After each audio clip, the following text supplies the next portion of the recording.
વધીને આજના દિવસે જો આપણને ઘણા બધા સ્ટોક એવા છે કે જ્યાં આગળ શોર્ટ બિલ્ટઅપ જોવા મળી રહ્યું છે ને એમાંથી ખાસ કરીને સૌથી વધારે જ્યાં ઘટાડા અને શોર્ટ બિલ્ટઅપ બંને જોવા મળી રહ્યું છે HCL ટેકનું કાઉન્ટર છે.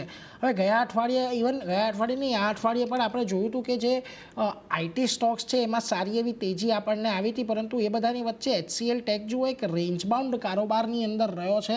છેલ્લા ઘણા દિવસથી અહીંયા 20 દિવસની મૂવિંગ એવરેજની ઉપર નીચે સ્ટોક જયા કરે છે, 1500ની ઉપર અને નીચેમાં ખાસ કરીને 1450ની આજુ 1440 અને 1500 આ એક 60 રૂપિયાની રેન્જ બનેલી છે.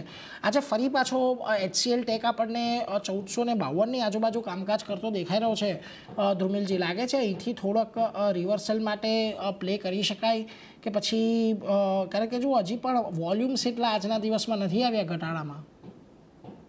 HCL ટેકમાં આપણે જોઈએ તો ડેફિનેટલી હમણાં આપણે જોઈએ લાસ્ટ ઓલમોસ્ટ 10 દિવસની જે રેન્જ હતી 1504 અને 1460 એની નીચે હમણાં કારોબાર કરે છે. સો ડેફિનેટલી વ્યૂ નેગેટિવ છે. ઓલ્ધો આપણે RSI પર જોઈએ સો ત્યાં કંઈક ને કંઈક ડાયવર્જન્સ દેખાય છે. સો કરન્ટલી હું તો કઈશ અવોઇડ કરો આ કાઉન્ટરને, બિકોઝ અહીંયા શોર્ટ પોઝિશન બનાવશો તો ટ્રેપિંગ થવાની ચાન્સીસ વધારે છે, બિકોઝ એઝ યુ સેડ કે વોલ્યુમ પાર્ટિસિપેશન બી નથી દેખાતા.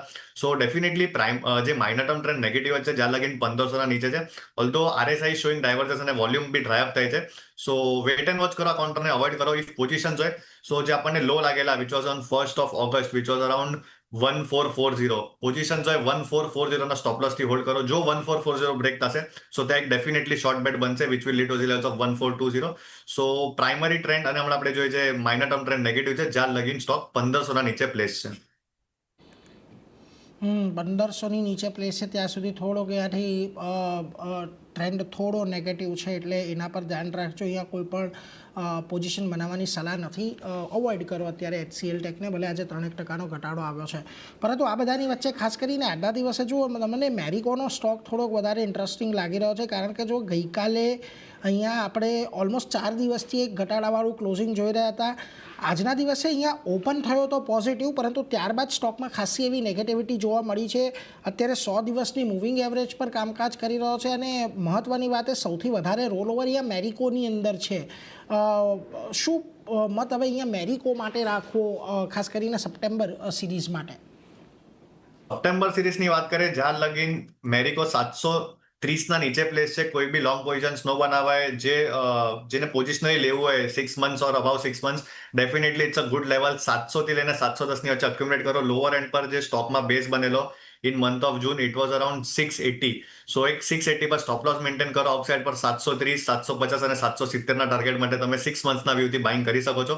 Having said that short term માટે આપણે અવોઇડ કરશું જ્યાં લગીન સ્ટોક 730ના નીચે પ્લેસ છે. સો સપ્ટેમ્બર સિરીઝમાં જ્યાં લગીન 730ના નીચે છે આપણો વ્યૂ નેગેટિવ રહેશે મેરિકોમાં. એટલે જો સપ્ટેમ્બર સિરીઝ માટે પણ એક આજ મત 730નું લેવલ મહત્ત્વનું, એની નીચે છે ત્યાં સુધી થોડું અવોઇડ કરો. પરંતુ જો તમે અહીંયાથી થોડાક લાંબા ગાળાના રોકાણકાર છો, 6-1 મહિના સુધી તમે હોલ્ડ કરી શકો છો, તો 710 અને 700 આ એક એવી રેન્જ છે જ્યાં આગળ તમે અત્યારે ખરીદદારી કરી શકો છો મેરિકોની અંદર 6 મહિના માટે. પરંતુ હાલ અત્યારે એક અવોઇડ કરવાની સલાહ સપ્ટેમ્બર સિરીઝ માટે બનતી દેખાઈ રહી છે. આજના દિવસે હવે જુઓ જ્યાં આગળ તમને થોડા લોંગ અનવાઇન્ડિંગ જોવા મળી રહ્યા છે, એમાં ખાસ કરીને ઇરેડાનું કાઉન્ટર છે. બહુ મોટી મુવમેન્ટ આજના દિવસે અહીંયા નથી, પરંતુ લોંગ મોટા પાયે આજના દિવસે અહીંયાથી અનવાઇન્ડ થયા છે. જો અને ખાસ કરીને કાઉન્ટરે એક 150ની ઉપર જવાનો પ્રયાસ કર્યો તો સફળ નહોતું થયું, પરંતુ હજી પણ 140નો સપોર્ટ એક બહુ મહત્ત્વનો છે. શું આ પણ અત્યારે અક્યુમ્યુલેશન ઝોન તરીકે જોવું જોઈએ ઇરેડાને આ રેન્જની અંદર? તો ઈડામાં આપણે જોઈએ stock back to back lower low lower હાઈના ફોર્મેશનમાં ટ્રેડ કરે છે. ઓલ્ધો સ્ટોક હમણાં આપણે જોઈએ જે માર્ચ 2025ના લો લાગેલા ઇટ વોઝ અરાઉન્ડ 135 140 ઈ જ રેન્જમાં આવે છે. સો વેટ એન્ડ વોચ કરવું જોઈએ, થોડું વેટ કરવું જોઈએ. Volume participation be has on date last આપણે જોઈએ કપલ ઓફ ડેઝથી કાંઈ વોલ્યુમ પાર્ટિસિપેશન આવ્યું નથી. સો જ્યાં લગીન 150ના નીચે છે વ્યૂ નેગેટિવ જ રહેશે. જો અહીંયા કઈ સાઇન આવે છે એક્યુમ્યુલેશનની, સ્ટોક 139ના નીચે હોલ્ડ કરે છે, ઉપર હોલ્ડ કરે છે 139ના ઉપર, સો ત્યાં આપણે પાછું રિવ્યૂ કરશું. કરન્ટલી વેટ એન્ડ વોચ કરો જ્યાં લગીન 150ના નીચે છે અને ટ્રેન્ડ નેગેટિવ છે. જો 140 આ લેવલ્સ બ્રીચ થશે અને ક્લોઝિંગ આવશે તો મને જે ટેકનિકલ ટાર્ગેટ આમાં બને છે જે કરંટ રેન્જ છે 10 પોઈન્ટની, ઈ જ રેન્જ લોઅર એન્ડ પર આપણને જોવા મળશે વિચ ઇઝ 130. સો 140 એક મેક ઓર બ્રેક લેવલ રહેશે. 140ના નીચે જાય અને ક્લોઝિંગ આવે વિથ ગુડ વોલ્યુમ પાર્ટિસિપેશન, સો મને લાગે છે 130ના ડોર્સ ઓપન થશે. સો ઈડામાં એક વ્યૂ નેગેટિવ જ્યાં લગીન 150ના નીચે પ્લેસ છે. કોઈ બી આ લેવલ પર અક્યુમ્યુલેશન કરવાની સલાહ નહીં રહેશે એઝ લોંગ એઝ 150ના નીચે પ્લેસ છે. 150થી નીચે છે ત્યાં સુધી અક્યુમ્યુલેશન નહીં કરો. 140 તૂટશે તો વધારે ઘટાડો આવશે, એટલે એના પર એક નજર અહીંયાથી રાખતા રહીશું ઈરેડાને લઈને.